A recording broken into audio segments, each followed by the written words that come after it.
क्या आप भी इंग्लिश लेटर बी का उच्चारण ब हर जगह पर करते हैं? यदि हर शब्द में आप बी का उच्चारण ब करते हैं तो आप गलत पढ़ रहे हैं, क्योंकि हर जगह बी का ब नहीं होता है। तो आज मैं आपको बताऊंगा कि बी साइलेंट कहां पर होता है।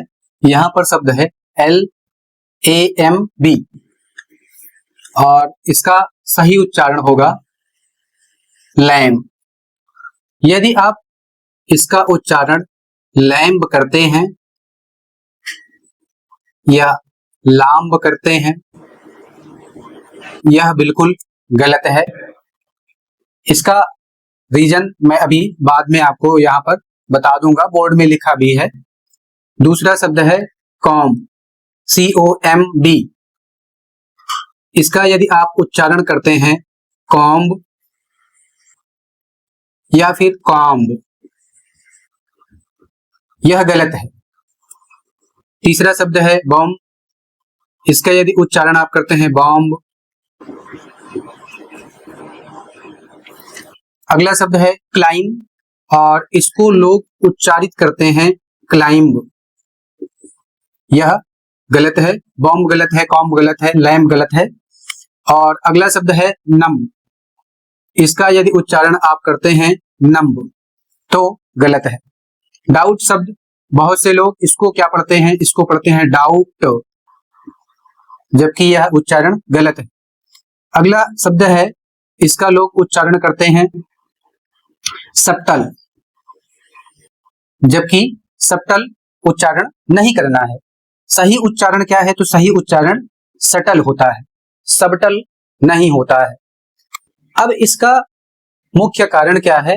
तो इसके लिए नियम है, और यदि आप उस नियम को याद रखते हैं या आपको नियम मालूम है तो आप शब्दों का सही उच्चारण करेंगे। लेकिन आपको यदि नियम नहीं मालूम है, उच्चारण करने में समस्या होगी। तो यहां पर मैं नियम बता दे रहा हूं। नियम बहुत सिंपल सा है और याद कैसे करेंगे वह भी बहुत सिंपल है। यहां पर देखिए, पहला जो रूल है, पहला नियम है, इसमें लिखा हुआ है जब किसी शब्द में M के बाद B आता है और शब्द वहां समाप्त होता है या खत्म होता है तो B साइलेंट हो जाता है। आगे मैंने नहीं लिखा है, आप लिख सकते हैं। जब किसी शब्द में M के बाद B आता है और शब्द वहां समाप्त होता है तो B का उच्चारण वहां पर नहीं करना है, B वहां साइलेंट हो जाता है। दूसरा नियम है, इसमें कह रहे कि जब B के तुरंत बाद T आता है, B के तुरंत बाद T आता है तो B का उच्चारण नहीं करना है। इस नियम को आप जरूर याद रखें, और नियम याद नहीं रखते हैं तब आप निश्चित रूप से शब्दों का प्रोनाउंसिएशन गलत करेंगे और यह समस्या हमेशा के लिए बनी रहेगी। और ऐसा इसलिए है, अध्यापक भी गलत बता दिया हो, अध्यापक को भी जानकारी ना हो। बहुत से अध्यापक क्या करते हैं, बहुत से अध्यापक जो इंग्लिश सब्जेक्ट लिए नहीं होते हैं फिर भी वह बच्चों को इंग्लिश पढ़ाना शुरू कर देते हैं।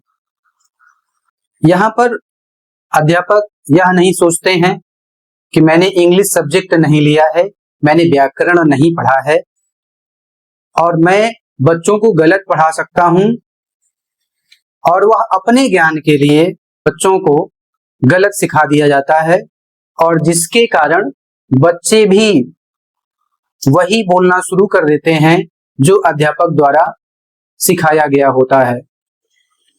तो मैं ऐसे अध्यापकों से यह कहना चाहता हूं कि आप अपने ज्ञान के लिए छोटे छोटे बच्चे जो इंग्लिश पढ़ रहे हैं, जो शब्दों का उच्चारण करना सीख रहे हैं, उन्हें गलत ना पढ़ाएं।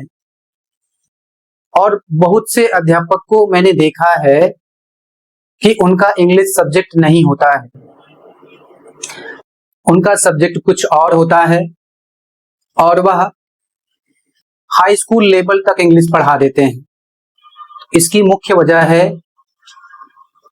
इंग्लिश का जो अध्यापक होगा वह निश्चित रूप से अपनी फीस सही रूप से लेता है, लेकिन जो किसी दूसरे सब्जेक्ट का टीचर होता है वह कम फीस में बच्चों को अंग्रेजी पढ़ा देता है और इसी कारण बच्चे उन अध्यापकों से अंग्रेजी पढ़ लेते हैं और जब उन अध्यापकों से अंग्रेजी पढ़ लेते हैं तो बाद में उन्हें समस्या होने लगती है जब वह और बड़ी क्लास में इंग्लिश पढ़ते हैं तब, क्योंकि उनकी हैबिट वही बन जाती है कहाँ क्या पढ़ना है और कहाँ चुप रहना है।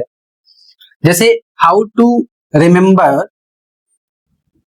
कैसे हमें याद करना है, तो इस ट्रिक के जरिए आप याद रख सकते हैं।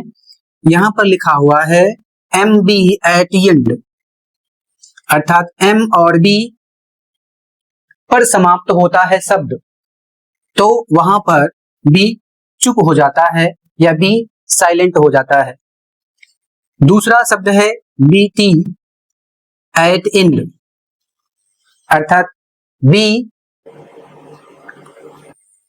और T एक साथ आते हैं तब वहां पर B चुप हो जाता है।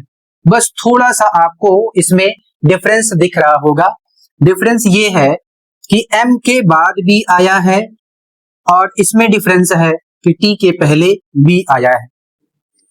और यदि M के बाद B आता है या T के पहले B आता है तो दोनों जगह पर, दोनों स्थान पर B साइलेंट हो जाएगा।